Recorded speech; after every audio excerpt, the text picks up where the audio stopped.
አክብሮታዊ ሰላምታችን በያላችሁበት ድረስ እየተወደዳችሁ የመሃል ሚዲያ አድማጭ ተመልካቾቻችን እንደምን ሰንብታችኋል? ሳምንታዊው መሃል ዳሰሳ ፕሮግራማችን ተጀምሯል።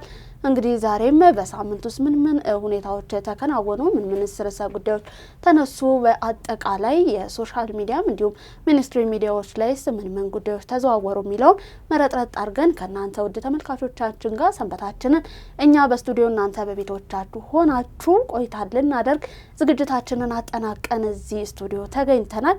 ቢኒ እንደምን ሰንብታል? እንዴት ሰነበትሽ ትጂ? እግዚአብሔር ይመስገን። እስቲ እንግዲህ ምን አይነት ርዕሰ ጉዳዮች ተነሱ የሚለውን ጠቅላላ ያለውን ነገር እናጋራና ከመሸጋገሪያ በኋላ ስንመለስ ደግሞ በዝርዝር ወደምናያቸው እናልፋለን። እሺ፣ በእኔ በኩል ያው የምርጫ ውጤት አንዳንድ ቦታ ላይ ተገልጿል። በዛ ምርጫ ውጤት ተንተርሶ የተሰጡ ሀሳቦችን አነሳለሁኝ። ከዛ ውጪ ደግሞ በትግራይ ክልል ያለውን ሁኔታም እንዲሁ አካትቻለሁ። ስፖርታዊ ዜናዎችንም ይዣለሁ። ያው የዓለም ዋንጫ እንደመሆኑ መሰረት ስፖርታዊ ዜናዎችም አሉኝ። እነዚህና ሌሎች ዜናዎችን ከኔ ጋር እና ካንቺ ጋር ከቆዩ አብረው የሚያዳምጥ ይሆናል። ባንቺ በኩል ምን አለ? መልካም። እንግዲህ እኔ ክፍለ ጦሮችን እየተመለከተ ወደ ሰሜኑ አካባቢ ጎራ እምልበትን አንድ መረጃ ይዣለሁ። ከዛም ባለፈ ደግሞ ቆይታ አደርግና የሀገር መከላከያ ሰራዊት በአማራ ክልል እያደረገ ባለው ውጊያ ላይ ከዚህ ቀደም በሰላማዊ መንገድ ያው ሰላምን መርጦ ወደ መንግስት የተቀላቀለው ኮማንዶ ፍቅሩ ሙልዬ የሰጠው ስለ መከላከያ ሰራዊት ምስክርነት አለ።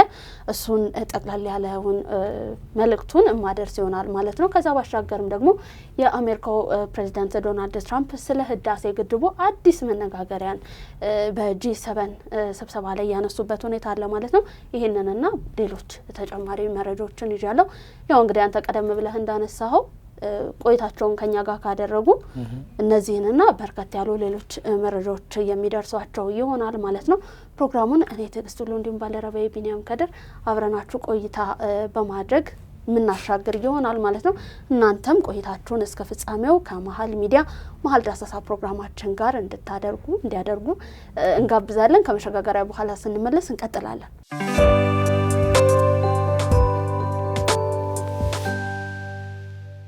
እሺ፣ እንግዲህ ወደ እኔ የመጀመሪያው መረጃ ነው የምወስድሽ ትጂ። የቀድሞ የፓርላማ አባል ዶክተር አበባው ደሳለው በምርጫው ሽንፈታቸው ላይ መግለጫ ሰጥተዋል። እንግዲህ የቀድሞ የፓርላማ አባል ዶክተር አበባው ደሳለው በአዲስ አበባ ምርጫ ክልል 11 ያደረጉትን ተሳትፎ አስመልክቶ ባስተላለፉት መልእክት ምርጫውን ማሸነፋቸው የተገለጸላቸው የግል እጩ አሸናፊነት አጠያቂ እንደሆነ ገልጸዋል ማለት ነው። ዶክተር አበባው አሸናፊ የተባሉት እጩ በአካባቢው ተወልዶ ያደጉ ወይም በቅስቀሳ የህዝብ ድጋፍ ያገኘ ሳይሆን ገዢው ፓርቲ መዋቅሩን ተጠቅሞ በጥርንፍ ያስመረጠው ነው ሲሉ ከሰዋል። ገዢው ፓርቲ ለውጭ ዓለም ዲሞክራሲ ያለ ለማስመሰል ለራሱ ወገን የሆነ እጩዎችን በመንግስት ሀብትና መዋቅር እንዳስመረጠም ጠቁመዋል። በሌላ በኩል ዶክተር አበባው ደሳለው በምርጫው መሸነፋቸው ላይ የፋኖ ኃይሎች ያወጡት መግለጫ ከፍተኛ አስተዋጽኦ እንደነበረውም አስረድተዋል። በምርጫው የሚሳተፉ ሁሉ እርምጃው ይወሰድባቸዋል የሚለው የፋኖ መግለጫ እውነተኛ ተቃውሞዎች ወደ ፓርላማ ገብተው ህዝባቸውን እንዳይሞግቱ የዲያስፖራውንና የታጣቂዎችን ጫና በመጨመር ለሽንፈታቸው ምክንያት አድርገው አቅርበዋል። ለአሸናፊነት ያላበቃቸው 6087 ድምጽ ያገኙ ሲሆን ይህንን ድምጽ ለሰጧቸው ነዋሪዎች በማመስገን መልእክታቸውን ቋጭተዋል። ዶክተር አበባው አሁንም በሰላማዊ ትግል ተስፋ ሳይቆርጡ የህዝብ ድምጽ ለመሆን እንደሚቀጥሉም አረጋግጠዋል ማለት ነው። እንግዲህ ዶክተር አበባው ደሳለኝ ለመሸነፋቸው ፋኖንና መንግስትን ተጠያቂ አድርገዋል ማለት ነው።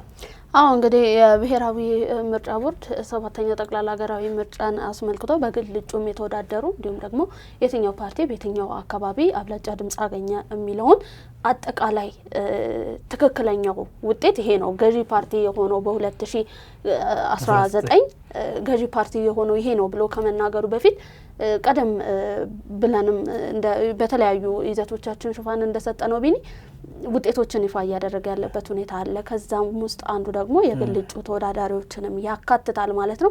ምናልባት በእኛ ምልከታ በሚቀጥለው ሳምንት ያው ይፋ የሚሆን ይሆናል ብለን እንጠብቃለን አጠቃላይ ውጤቱ ማለት ነው። እንግዲህ ያው ብሔራዊ ምርጫ ቦርድ ደግሞ ይፋ እስከሚያደርግ ድረስ መጠበቅ ግድ ስለሚል ማለት ነው። ይሄንን ለመጨመር ነው ወደ ቀጣይ መረጃዬ ሳልፍ ክፍለ ጦሮች እንግዲህ በጥፋት ቡድን ላይ የማዳገም እርምጃ መውሰዳቸውን ይፋ አድርጓል። ባሳለፍነው ሳምንት የኮሩ ምክትል አዛዥ ኮሎኔል ልጅ አለም ምትኩ የክፍለ ጦሮች ሬጅመንቶች እየወሰዱ ባሉ ጠንካራና የተጠና ኦፕሬሽን የጥቃት ኃይሉን የተደበቀበትን ጫካ እንዲሁም ደግሞ ገደግላ ገደልን እያሰሱ ከፍተኛ እንዲሁም የማያዳግም ምትን እያሳረፉበት ሲሆን ይህም ኦፕሬሽን ኃይሉ ሙሉ በሙሉ እስኪደመሰስ ድረስ ይቀጥላል ብለው ሀሳብ የሰጡበት ሁኔታ አለ። ባሳለፍነው ሳምንት የጥፋት ቡድኖች እንግዲህ የመንግስትን የሰላም ጥሪን ላለመቀበል ለኢትዮጵያ ጠላቶች በመገዛት የኢትዮጵያን ሰላም ለማሸበር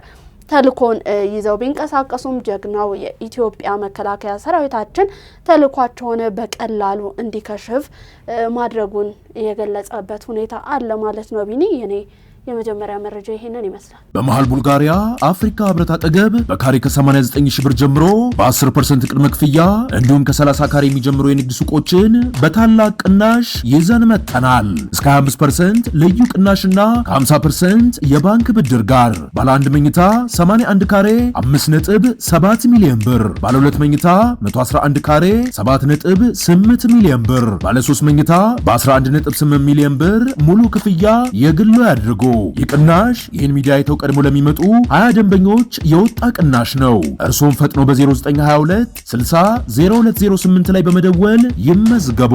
ሰመር ሪል ስቴት። ጥሩ ቲጂ ለመረጃሽ በጣም እናመሰግናለን። ወደ እኔ ሁለተኛው መረጃ ነው የምወስድሽ። በትግራይ ክልል የሰፈነውን ስርዓት አልበኝነት የዜጎች ደህንነት አደጋ ላይ ጥሏል ተብሏል። እንግዲህ በትግራይ ክልል ጊዜያዊ አስተዳደር የመቀሌ ከተማ የቀድሞ ከንቲባ አቶ አታክልቲ ኃይለሥላሴ በክልሉ አክራሪ የህወሓት ቡድን እየተፈጠረ ባለው ስርዓት አልበኝነት የዜጎች ደህንነት ከፍተኛ ስጋት ውስጥ መውደቁን ገልጸዋል። ከፋና ብሮድካስት ጋር በነበራቸው ቆይታ ላይ ነው ይህንን ያነሱት። የቀድሞ የህወሓት ቡድን የፕሪቶሪያውን የሰላም ስምምነት ሙሉ በሙሉ ተግባራዊ እንዳይሆን በማደናቀፍ ታጣቂዎች ወደ ሰላማዊ ህይወት እንዳይመለሱ እንቅፋት መፍጠሩንም አስረድተዋል። ይህም የሰላምና መረጋጋት ተስፋን ወደ ስርዓት አልበኝነት እንደለወጠውም ተናግሯል። አቶ አታክልቲ በዝርዝር ካነሱት ጉዳዮች የተወሰኑትን ለማየት ስንሞክር ትምህርት ቤቶችና ጤና ጣቢያዎች ከአገልግሎት ውጭ ሆነው ለታጣቂዎች መሸሸጊያ እንዲሆኑ ተደርጓል የሚል ሀሳብን አንስተዋል። ከፌዴራል መንግስትና ከተለያዩ ተቋማት የሚላከውን ሰብአዊ ድጋፍ ለታለመለት የህዝብ ክፍል ሳይሆን ለግልና ለቡድን ፍላጎት መማያ እየዋለ ነው ሲሉ ገልጸዋል። የህግ ተጠያቂነትን ከመሸሽ አንጻር ሌላ ሀሳብ ያነሱት ነው። አክራሪ ቡድን የፈጸመውን ወንጀል ተጠያቂ ላለመሆን ስምምነቱን በማሰናከል ህዝቡን ስጋት ውስጥ መክተቱንም አመላክቷል። በመጨረሻም በክልሉ የተከሰተው ኢኮኖሚያዊ ድቀትና ሰብአዊ ቀውስ አሳሳቢ ደረጃ ላይ መድረሱን በመግለጽ የሚመለከታቸው አካላት ችግሩን ለመፍታት አስቸኳይ እርምጃ እንዲወስዱ አቶ አታክልቲ ጥሪ አቅርቧል። እንግዲህ በትግራይ ያለውን ጉዳይ ነው አቶ አታክልቲ ያነሱት። አቶ አታክልቲ እንግዲህ የመቀሌ ከንቲባ ነበሩ ማለት ነው። ከፋና ብሮድካስት ጋር በነበራቸው ቆይታ ላይ አጠቃላይ የትግራይን ጉዳይ አንስተዋል ማለት ነው። የኔ ሁለተኛው መረጃ ይሄን ይመስላል። እዚህ ላይ ቆይታ እናደርግና ቢኒ ግን ማለት ትንሽ ከበድ እያለ የመጣበት ሁኔታ አለ ወደ ሰሜኑ የሀገራችን ክፍል ማለት ነው። ያው ቀደም ብለን እኛም እናነሳለን በየተለያየም ሚዲያዎች የሚነሳ ርዕሰ ጉዳይ ነው። እንግዲህ አሁንም አፈሳው ወጣቶችን በግዳጅ ወደ ወታደራዊ ካምፖች የማስገባቱ ሁኔታ ከዛም ሲያልፍ ደግሞ በጣም በእድሜ የገፉ አንድ እንደውም እናስታውሳቸዋለን የ76 ዓመቷን አዛውንት እንግዲህ በመናገራቸው ብቻ ለምን በሚል ወደ ማረሚያ ቤት እንደገቡም በጣም ስፋት ተሰጥቶ ሲዘዋወር የነበረ መረጃ ነበረ። ከዛም ባለፈ ግን ወደ ሐሙስ 40 አካባቢ ደግሞ የአሜሪካ መንግስትም እንግዲህ ያው በቲፒኤልኤፍ አመራሮች ላይ እንዲሁም ደግሞ ለነሱ ቅርበት አላቸው ተብሎ የሚታመኑ ሰዎች ላይ የቪዛ እገዳን መጣሉን የተመለከተ ዜና ሲዘዋወር በስፋት ያየንበት ሁኔታ ነበርና ምን ሊሆን ይችላል ቀጣይ እርምጃ የሚለው አሁንም መቋጫ ያላገኘ ሆኗል ማለት ነው። እንግዲህ እስቲ እንጠብቃለን ምን ሊሆን እንደሚችል። እንግዲህ 76 ዓመት ሴት ሲታሰሩ ከዚህ በፊት የህወሓት ካድሬ የነበሩ ሴት ናቸው። ከህወሓት ጋር የተለያዩ ስራዎችን ሲሰሩ የነበሩ ሴት ናቸው። ግን በቃ ይበቃናል እስካሁን ለልጆቻችንን ገብረናል ያመጣነው ነገር የለም ብለው ስለተቃወሙ ነው ወደ እስር ቤት የገቡት። ይሄ የቪዛ ክልከላው ምናልባት የህዋት ሰዎችን የሚያስተምር ከሆነ እናያለን። ግን ላለፉት 50 ዓመታት የህዋትን ታሪክ ስናይ የሚማሩ አይደሉም። በቀላሉ ነገሮችን ለመፍታት የሚሞክሩም ሰዎች አይደሉም። እንግዲህ ጠቅላይ ሚኒስትር ዶክተር አብይ አህመድም ወደ ስልጣን እንደመጡ ያዛችሁትን የሰረቃችሁትን ገንዘብ ይዛችሁ አብረን እንስራ፣ ከያዛችሁት ከሰረቃችሁት ገንዘብ ላይ ለትውልድ የሚሆን ትምህርት ቤት፣ የጤና ጣቢያ፣ ሌላ ስፖርት ማዘውተሪያዎች ስሩ፣ በቃ እኛ እንስራ ተውን ነበር ያሉት። እነሱ ግን እንደዚህ ነገሮችን የመተው ሀሳብም የላቸውም። የህዋት ባህሪ እንግዲህ ወይ ወደ መጥፊያው ያደርሰው ይሆናል፣ አለበለዚያ ደግሞ የሚሆነውን አብረን የምናየው ነገር ይሆናል። እንግዲህ ወደ ሁለተኛው መረጃ ይልለፍና የሀገር መከላከያ ሰራዊት እንግዲህ በአማራ ክልል እያደረገ ባለው ውጊያ ላይ ሙሉ ወታደራዊ አቅሙን እንዲሁም ደግሞ አሉ የተባሉ ከባድ የጦር መሳሪያዎችን በሙሉ አቅም ላይ አለመዋሉን ከዚህ በፊት የሰላም ጥሪን ተቀብሎ ወደ መንግስት እየገባው ኮማንዶ ፍቅሩ ሙልዬ ተናግሯል። ኮማንዶ እንግዲህ በሰጠው መግለጫ መሰረት ሰራዊቱ ከፍተኛ ወታደራዊ የበላይነትን እንዲሁም ደግሞ የጦር መሳሪያ አቅም እያለው ኃይሉን ገቶ ለመንቀሳቀስ መምረጡን ነው ይፋ ያደረገው። ኮማንዶ ፍቅሩ ሙልዬ እንግዲህ መከላከያ ሰራዊት ከባድ መሳሪያዎቹንና ሙሉ ኃይሉን ከመጠቀም እየተቆጠበበት ብሎ ያነሳው ዋና ምክንያቶችን ሲያብራራ በአንደኛ ደረጃ የአማራ ክልል ወጣቶች ነገ ለሀገራቸው ትልቅ ጥቅም መስጠት የሚችሉ የሀገር ሀብት በመሆናቸው እንዳይጠፉ በማሰብ ሲቀጥል ደግሞ ታጣቂዎቹ በሰላም እጅ ሰጥተው ወደ ማህበረሰቡ እንዲቀላቀሉና አስፈላጊ ያልሆነ እልቂት ለመቀነስ ስለሚፈልግ ከዛ በመቀጠልም ደግሞ መሞትና መገዳደል የለብንም የሚለውን መርህን በመያዝ ሰራዊቱ በትዕግስትና በጥንቃቄ የተሞላበት እርምጃዎችን እየወሰደ መሆኑን ነው የተናገረው። ኮማንዶ ፍቅሩ ሙልዬ አክሎ ሲገልጽም እንግዲህ የሀገር መከላከያ ሰራዊት ያለው ዘመናዊ የተባሉ ከባባድ የጦር መሳሪያዎችን እንዲሁም የሰው ኃይልን በሙሉ አቅሙ ተጠቅሞ ቢዋጋ ኖሮ በታጣቂው ወገን ላይ ምንም ያህል የሰው ህይወት ማጥፋትና መማረክ ይቻል እንደነበር ማሰብ አዳጋች እንዳልሆነ በመጠቆም የሰራዊቱን ሆደ ሰፊነት እንዲሁም የጥንቃቄ አካሄድን አጉልቶ አሳይቷል የሚል ምስክርነትን ሰጥቷል ማለት ነው። ያው የሀገር መከላከያ ሰራዊት እንግዲህ ደጀን ነው ከሀገር ከዳር ድንበር ከሀገር ያው ኢትዮጵያ ውስጥ ብቻ አይደለም ወደ ሶማሊያም እና ያለንና ቢኒ ቲጂ እኔ ጋር እንግዲህ ሶስተኛ መረጃ አድርጌ ያስኩትኝ ኢዜማ በህዋት ላይ መንግስት ህጋዊ እርምጃ እንዲወስድ ጥሪ ማቅረቡን የተመለከተ መረጃ ነው። የኢትዮጵያ ዜጎች ለማህበራዊ ፍትህ ወይም ኢዜማ በህዋት ላይ መንግስት የመጨረሻ ህጋዊ እርምጃ እንዲወስድ ጥሪ አቅርቧል።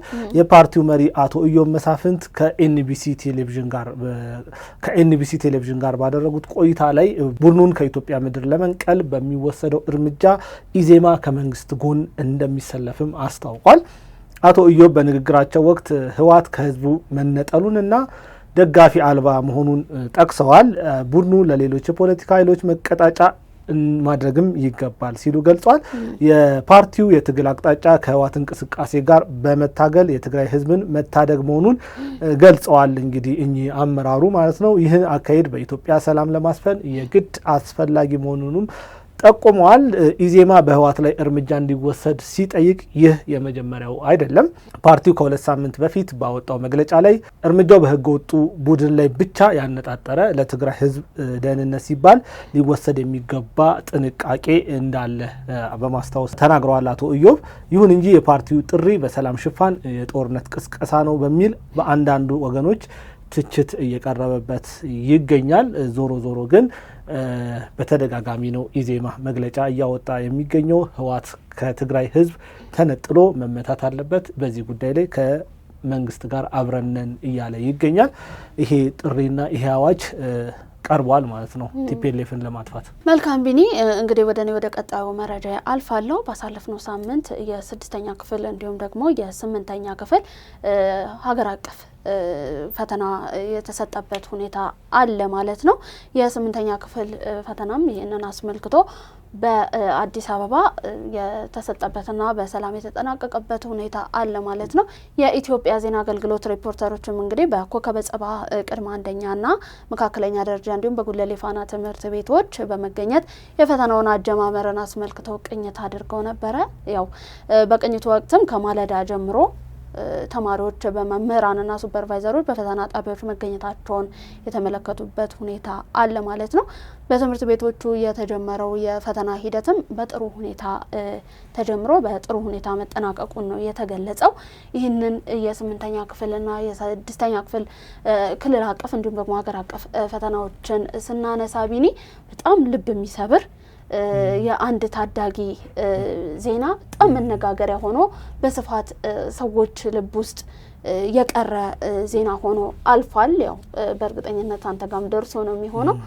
እንግዲህ የ14 አመት ታዳጊ የሆነ ካሊድ የተባለ አንድ የ8ኛ ክፍል ተፈታኝ ተማሪ በሸገር ከተማ ውስጥ ነው ኑሮውን ያደረገው። ያ ታዳጊ ደግሞ የሚኖረው ከወላጅ እናቱ ጋር ነበረ።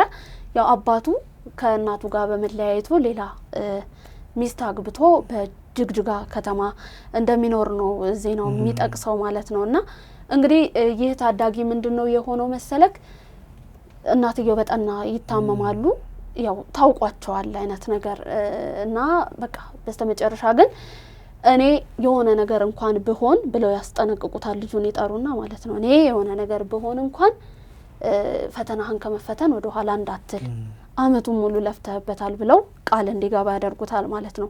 ይሄንን ባሉ እንግዲህ በማግስቱ ሰዓታት ሲቀሩት ፈተናውን ለመፈተን ሰዓታት ሲቀሩት ነው ወላጅ እናቱ ህይወታቸው ያለፈው ማለት ነው።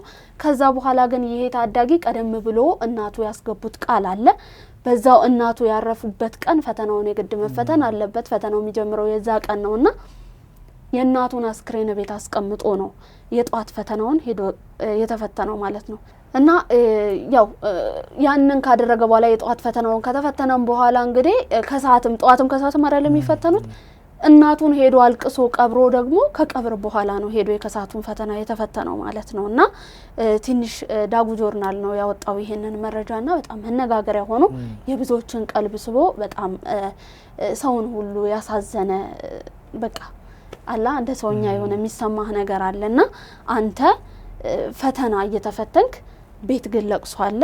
ከዛ ደግሞ ሲያልፍ ደግሞ ወላጅ እናት ሲሆን በጣም ይከብዳል። በዛ ላይ ደግሞ በጣም ታዳጊ ለሆነ ልጅ ማለት ነውና ያው እንግዲህ የሸገር ከተማ አስተዳደርም እንግዲህ ይሄንን ነገር በመረዳት እኔ ፐርሰናሊ የሆነ ነገር ድጋፍ ቢደረግለት ያው ምክንያቱም ከአባቱ ጋር አይደለም የሚኖረው ይሄ ልጅ ከቤተሰብ ከሱም በተጨማሪ ደግሞ ሁለት ወንድሞችም አሉት 3 ልጆችን ነበር እናት ሲያስተዳድሩ የነበረው ማለት ነውና እንግዲህ አስተዳደሩም የሆነ ነገር ሰፖርት ቢያደርግ ይሄን ልጅ የሆነ ነገሩን ይገነባል ብዬ አስባለሁ። እንግዲህ ያለፈው ሳምንት የነበረው የ6ኛ ክፍል እና የ8ኛ ክፍል ፈተና በጥሩ ሁኔታ ተጠናቋል ማለት ነው። ይሄ ደግሞ ከሰማናቸው መረጃዎች ውስጥ ትንሽ ልብ የሚነካው ስለሆነ ነው ያነሳሁት። አው የዚህ ልጅ ሁኔታ ልብ ይነካል እንደ አንድ ኢትዮጵያዊ። ምክንያቱም ፈተና በራሱ የሚያመጣው ጭንቀት አለ። በዛ ጭንቀት ላይ ደግሞ የእናቱ ሞት አለ። የእናቱ ሞት እያሰበ ነው ያንን ፈተና ሊፈተን የሚችለው። ከዛ በኋላ አሁን ፈተናውም ያልፋል ሁሉም ነገር ይላል። ብቻውን ነው ደግሞ የሚቀረው። አባት የለም፣ ባዶ ቤት ነው። 2 ሌሎች ወንድሞች አሉት። ከሱ ጋር 3 ሆነው ነው የሚኖሩት። እርዳታ ያስፈልጋቸዋል እነዚህ ህፃናቶች። ስለዚህ የኢትዮጵያ ህዝብ ደግ ነው፣ የዋ ነው፣ ብዙ ነገር ማድረግ ይችላል። እንግዲህ እነዚህን ህፃናት ኃላፊነት ወስዶ የሸገር ከተማ አስተዳደርም የሆነ ነገር ቢያደርግ እንዲሁም ሌላውም ኢትዮጵያዊ የሆነ ነገር ቢያደርግና ስኬታቸውን የምናይበት የሆነ ጊዜ እነዚህ ልጆች አድገው በሆነ ጊዜ እንደዚህ አይነት ነገር ተደርጎልን እዚህ ቦታ ደረስን የሚሉ እንዲሆኑ እንመኛለን። ቢኒ በትክክል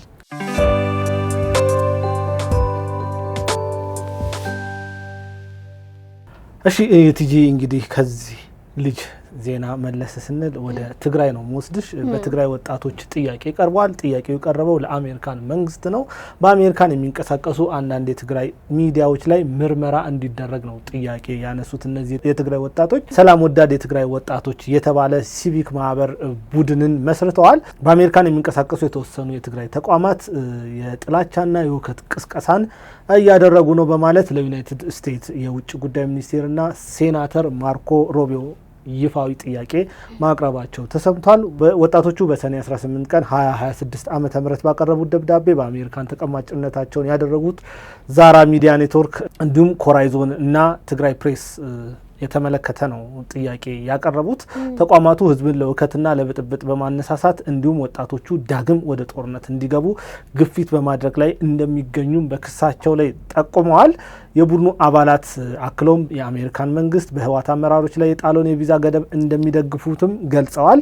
ይሁን እንጂ ዘላቂ ሰላም ለመፍጠር እነዚህ ሚዲያዎችን መመርመርና ህጋዊ እርምጃ መውሰድም አስፈላጊ መሆኑንም አስገንዝበዋል። በመሆኑም የአሜሪካን የውጭ ጉዳይ ሚኒስቴር በእነዚህ ተቋማትና ከጀርባቸው ባሉ ግለሰቦች ላይ አፋጣኝ እርምጃ በማካሄድ በሀገሪቱ ህግ መሰረት ተገቢውን እርምጃ እንዲወሰድባቸው ጥሪ አስተላልፏል። እንግዲህ አሜሪካን ብቻም አይደለም ህወሓት ላይ ተነሳችው፣ የትግራይ ወጣቶች በውጭ ያሉ ዲያስፖራዎች ህወሓት ላይ ተነስተዋል። ህወሓት ብቻውን እየቀረ ነው። የዚህ ቡድን መጨረሻ ምን እንደሚሆን አልታወቀም። መጨረሻውን አብረን እናያለን። መልካም ቢኒ፣ ወደ ቀጣዩ መረጃ ይለለፍና የአሜሪካው ፕሬዝዳንት ዶናልድ ትራምፕ እንግዲህ ስለ ህዳሴ ግድቡ ድጋሚ አነጋጋሪ የሆነን አስተያየትን ሰጥተዋል። የአሜሪካው ፕሬዝዳንት ዶናልድ ትራምፕ በታላቁ የኢትዮጵያ ህዳሴ ግድብ ፕሮጀክት በግብጽ ላይ ከፍተኛ ችግርን እያስከተለ መሆኑን በመጥቀስ ዋሽንግተን ለግብጽ ምላሽ ለመስጠት በሚደረጉ ጥረቶች ውስጥ ዳግም ልትሳተፍ እንደምትችል አመልክተዋል ማለት ነው። በፈረንሳይ እየተካሄደ ባለው የጂ7 ጉባኤ ላይ ጎን ለጎን እንግዲህ ከግብጹ ፕሬዝዳንት አብዱል ፈታህ አልሲሲ ጋር በጋራ በሰጡት መግለጫ መሰረትም ትራምፕ በህዳሴ ግድቡ ውዝግብ ዙሪያ ግብጽ በጣም ኢፍትሐዊ በሆነ መንገድ ተስተናግዳለች ብለዋል። እንግዲህ የናይል ውሃም ጉዳይ ሁለቱ መሪዎች ከሚወያዩባቸው ዋና ዋና አጀንዳዎች ውስጥ አንዱ መሆኑን ነው የጠቆሙት ማለት ነው። የአሜሪካው ፕሬዝዳንት ዶናልድ ትራምፕ እንግዲህ የግብጽ ፕሬዝዳንት አብዱል ፈታህ አልሲሲን በመጥቀስ እኛ በአንድ ትንሽ የግድብ ፕሮጀክት ላይ እያገዝናቸው ነው ማወቅ ከፈለጋችሁ በኢትዮጵያ በኩል በጣም ኢፍትሐዊ በሆነ መንገድ እንደተስተናገዳችሁ አስባለሁ ብለዋል ማለት ነው። አክለውም ሲያብራሩ ሁለቱ መሪዎች ስለ ናይል ይወያያሉ። ምክንያቱም ደግሞ ናይል መሆን ከሚገባው በላይ ትንሽ እየቀነሰ ነው ሲሉ የተናገሩበት ሁኔታ አለ። እንግዲህ አወዛጋቢነታቸውን ቀጥለዋል። አሁንም በየወቅቱ አዳዲስ ሀሳቦችን የሚያነሱ በጣም አነጋጋሪ የሆኑ መሪ ናቸው ፕሬዝዳንት ትራምፕ። ትራምፕ የተለያየ ነገር ነው እያነሱ ያሉት። እንዲሁም ከጣሊያኗ ጠቅላይ ሚኒስቴር ጋር የገቡበትን ሁኔታ ማስታወስ እንችላለን። ፎቶ አብሬ ክልነሳ ብላ ጠይቃኛለች፣ ለምናኛለች። ለሷም ለልመናዋ ስል አብሬያት ተነስቻለሁ የሚል ሀሳብ አንስተዋል። የጣሊያኗ ጠቅላይ ሚኒስቴር ጆርጂያ ሜሎኒ በጣም ተበሳጭተው በዚህ ጉዳይ ላይ መልስም ሰጥተዋል። እኔና ጣሊያን ፎቶ ለመነሳት የምንለምን ሰዎችም አይደለንም የሚል ነገር ተናግረዋል። እንዲሁም እሳቸው ሌላ ቤንያሚን ኔታንያሁ ጋር ተቀያይመዋል። እንደው አሜሪካን ባትኖር እስራኤል የለችም አይነት ንግግርም ተናግረዋል። እና ንግግራቸው ብዙ ጊዜ አንድ ጤነኛ ሰው የሚያደርገው አይነት ንግግር አይደለም። እንደ ሀገር መሪ አሜሪካንም የሚወክሉ አይመስለኝም። ምክንያቱም አሜሪካንን ስናውቃት ትልልቅ ሀገር ናት። በዛ ልክ እንዳለ መሪም አይደለም የሚናገሩት። ዞሮ እንግዲህ የሚሆነውን አብረን እናያለን። ከዚህ በፊትም በኢትዮጵያ ላይ ብዙ ጫና ለመፍጠር ተሞክሯል። ግን እነዛን ጫና አልፋ ነው ኢትዮጵያ ግድቡን የገደበችው። አሁንም እንግዲህ የሚሆነውን የሚመጣውን ጠብቀን እንግዲህ ኢትዮጵያ እንደዛ ነው ሊሆን የሚችለው ማለት ነው። ወደ እኔ የመጨረሻ መረጃ ልውሰድሽ። መልካም።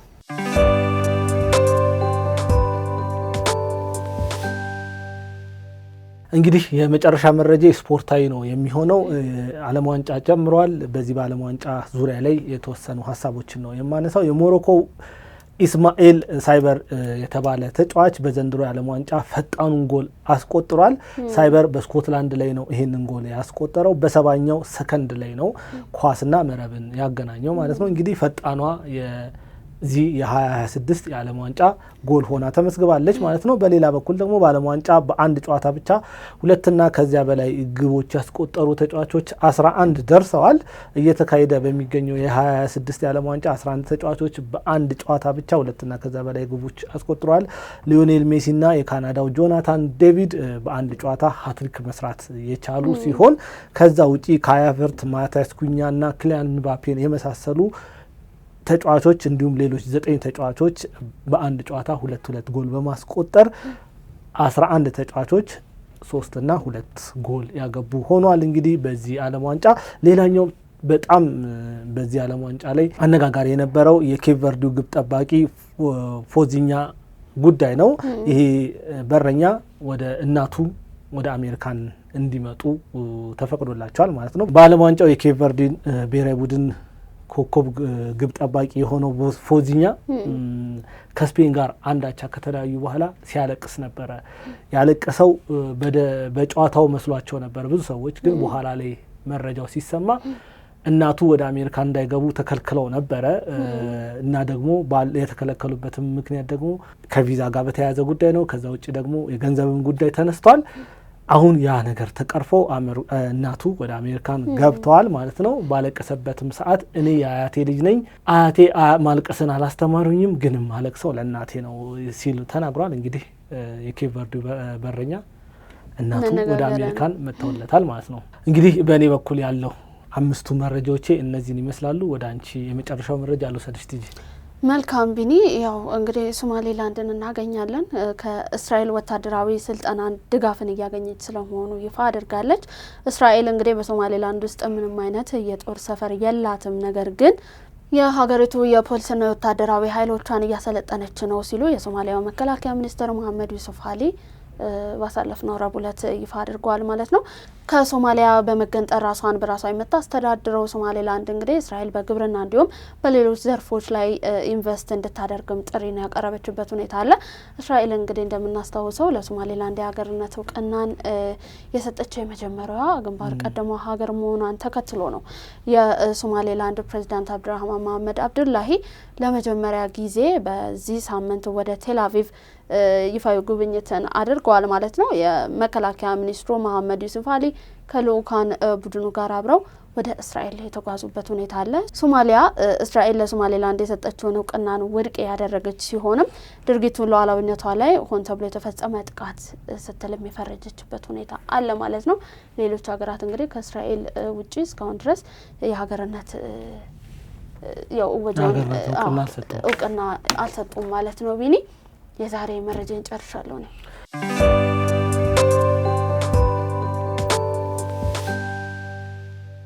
መልካም እንግዲህ የተወደዳችሁ የመሀል ሚዲያ መሀል ዳሰሳ ፕሮግራማችን ተመልካቾች ለዛሬ እሁድ ማለዳ ወደ እናንተ እንዲደርሱ ያጠናቀርናቸው መረጃዎቻችንን አበቃን። ምርጫችሁ አድርጋችሁ እስከ ፍጻሜው ድረስ ተመለከቱን ስለነበር እጅግ እናመሰግናለን። ፕሮግራሙን አዘጋጅተው ወደ እናንተ በማድረሱ እኔ ትዕግስት ሁሉ እንዲሁም ባልደረባዬ ቢኒያም ከድር አብረናችሁ እስከ ፍጻሜው ቆይታ አደረግን። ሳምንት በተመሳሳይ ሰዓት በሌሎች ርዕሰ ጉዳዮች እስከምንገናኝ ድረስ ሰላማችሁ ይብዛልን እያለን እንሰናበታችኋለን። ፕሮግራሙን ላይክና ሼር ሚዲያችንንም ሰብስክራይብ በማድረግ ቤተሰብነታችሁን ታጠነክሩ ዘንድም የአክብሮት ግብዣችን ነው። በመሃል ቡልጋሪያ አፍሪካ ህብረት አጠገብ በካሬ ከ89 ሺህ ብር ጀምሮ በ10% ቅድመ ክፍያ እንዲሁም ከ30 ካሬ የሚጀምሩ የንግድ ሱቆችን በታላቅ ቅናሽ ይዘን መጥተናል። እስከ 25% ልዩ ቅናሽና ከ50% የባንክ ብድር ጋር ባለ 1 መኝታ 81 ካሬ 5.7 ሚሊዮን ብር፣ ባለ 2 መኝታ 111 ካሬ 7.8 ሚሊዮን ብር፣ ባለ 3 መኝታ በ11.8 ሚሊዮን ብር ሙሉ ክፍያ የግሉ ያድርጉ። ይቅናሽ ይህን ሚዲያ አይተው ቀድሞ ለሚመጡ 20 ደንበኞች የወጣ ቅናሽ ነው። እርሶም ፈጥኖ በ0922 60 0208 ላይ በመደወል ይመዝገቡ። ሰመር ሪል ስቴት